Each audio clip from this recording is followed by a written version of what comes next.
Bonjour, j'espère que vous allez bien. Cette nouvelle vidéo consiste à vous parler des instructions. Ce n'est pas une vidéo où je vais vous expliquer comment réaliser des charpentes, comment réaliser des murs, non. C'est une vidéo où vous parlez des instructions et attirer votre attention sur beaucoup de choses. La première chose que j'aimerais dire, c'est quoi? Toute personne qui utilise SketchUp ont tendance à dire que le logiciel ne pèse pas. Genre, le logiciel pèse peut-être 150 mégas, 200 mégas, si c'est plus, je pense 300. J'aimerais vous dire une chose. Le logiciel va au-delà de ça. Vous pouvez avoir un SketchUp qui peut aller même jusqu'à 4 gigas. Pourquoi vous dites cela? Parce que sur les sites de téléchargement que vous téléchargez SketchUp, on ne vous donne pas le logiciel dans toute son intégralité.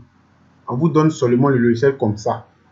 Et vous craquez, vous faites ça, bon, vous dites que vous avez le logiciel dans toute l'intégralité. Non.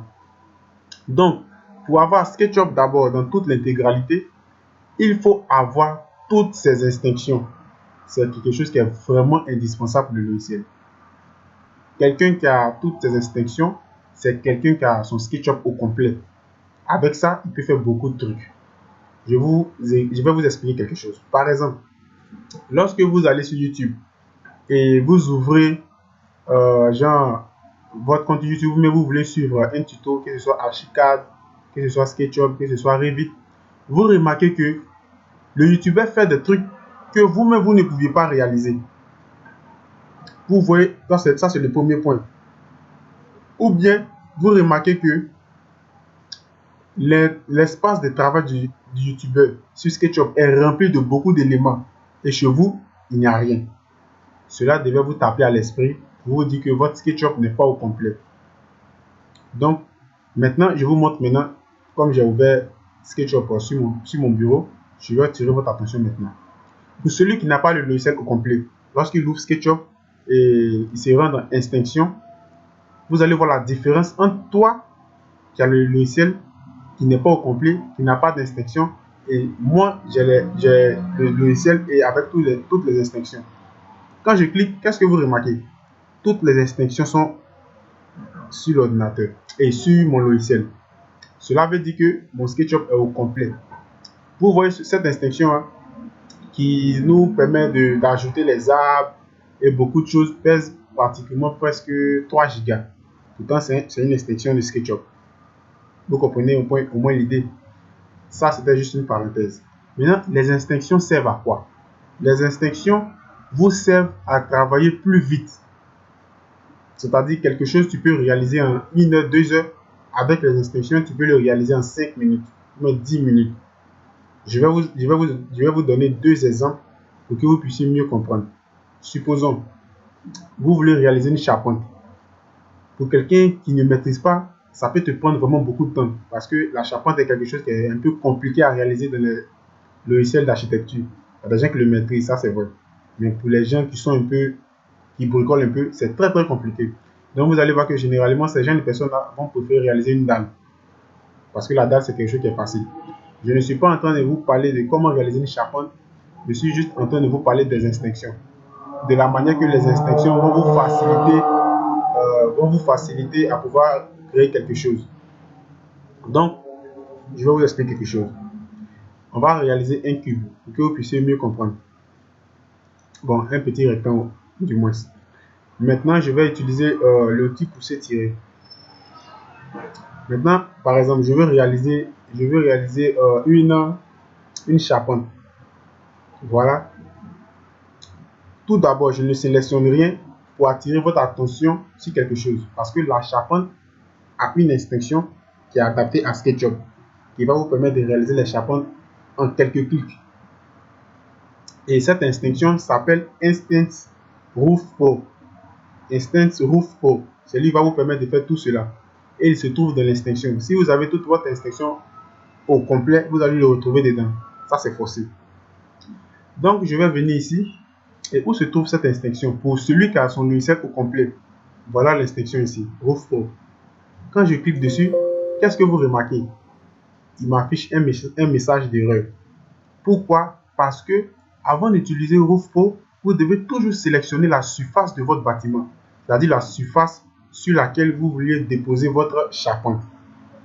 Tant que vous ne sélectionnez pas cela, vous allez voir que ce message d'erreur va toujours apparaître. Donc, je vais fermer. Je vais revenir ici. Je vais sélectionner la surface. Je vais revenir maintenant sur l'extinction. Roof ici. Je vais appuyer. Automatiquement, qu'est-ce que vous voyez? Il s'ouvre maintenant. Une première fenêtre s'ouvre. Ici, c'est les différents types de toitures que vous pouvez adapter à votre projet. Voilà, les différents types de toitures. Et je clique ici. Je vais appuyer oui, oui, oui. Donc, j'aimerais faire une petite remarque. Je ne suis pas en train de paramétrer une charpente. Je suis seulement en train de vous montrer l'importance de son plugin, l'importance de son extension. Voilà, parce que je ne vais pas paramétrer quelque chose, je vais juste seulement vous montrer. Quand vous appuyez encore, il y a une autre fenêtre qui va s'ouvrir. Ça, c'est la fenêtre de paramétrage de la charpente que vous allez déposer sur votre surface. Mais moi, je ne vais rien faire, je vais laisser ça comme ça, juste pour avancer. Une autre fenêtre encore va s'ouvrir. Et maintenant, je vais appuyer OK. On me demande ça. OK. Qu'est-ce que vous remarquez? Une charpente s'installe automatiquement sur mon bâtiment sans même fournir d'effort. Vous voyez cela parce que c'est le plugin qui le fait. L'extinction est très puissante. Il va vous mettre la charpente tout avec les badages tout en fonction de votre bâtiment. Je me répète encore, ici je n'ai pas fait de configuration, juste pour vous montrer. Et cette vidéo encore consiste à vous expliquer les extinctions, à vous parler de ça. Ça, c'est le premier cas. Le deuxième cas, je vais réaliser encore un autre temps. Je vais utiliser l'outil pousser-tirer. Excusez-moi. Voilà. Et celle-là, la deuxième extinction que je vais vous expliquer, c'est les extinctions. L'extinction qui vous permet de créer les ouvertures. C'est-à-dire, généralement, lorsque on vient sur SketchUp, lorsqu'on n'a pas la maîtrise du logiciel, voilà comment on travaille. Pour quelqu'un qui ne connaît pas cette extinction, c'est comme ça qu'il a l'habitude de travailler. Bon, je vais définir une hauteur quelconque. C'est pas quelque chose, quelque chose de précis. Voilà. Il travaille comme ça. Lorsqu'il finit de travailler, il utilise l'outil pousser-tirer. Et puis, il trouve son ouverture. Généralement, c'est comme ça qu'on travaille. En fonction du décalage de votre mur. Maintenant, avec l'extinction qui peut vous permettre de créer les ouvertures, vous n'avez plus besoin de faire tous ces tralala.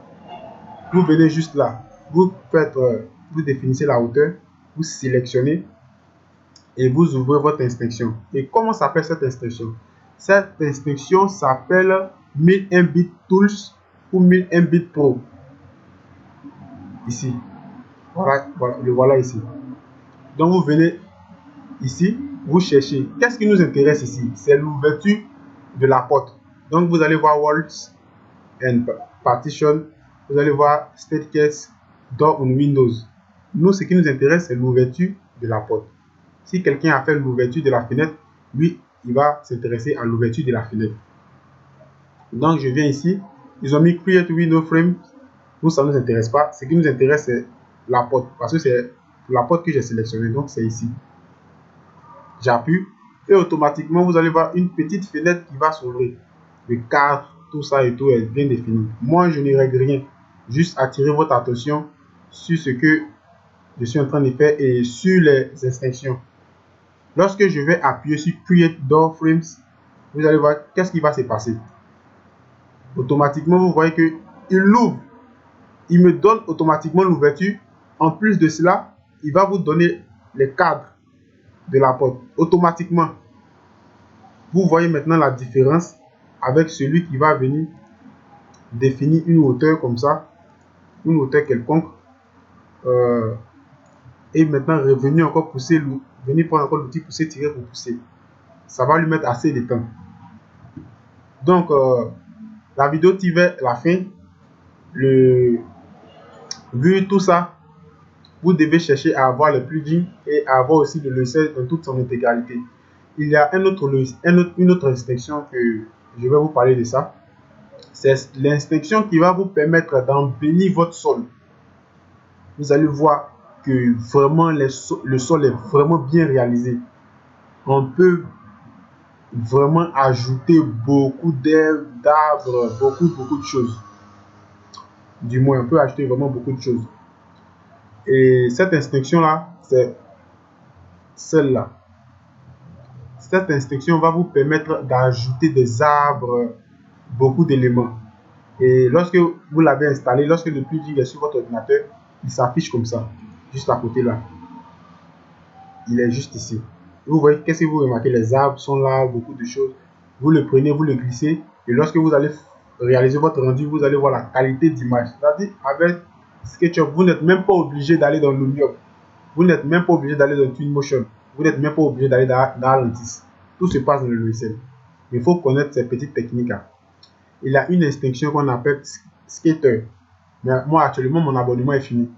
Qui va vous permettre de mettre des arbres à temps réel. Les arbres sont tellement réels que comme vous regardez, vous êtes ébloui.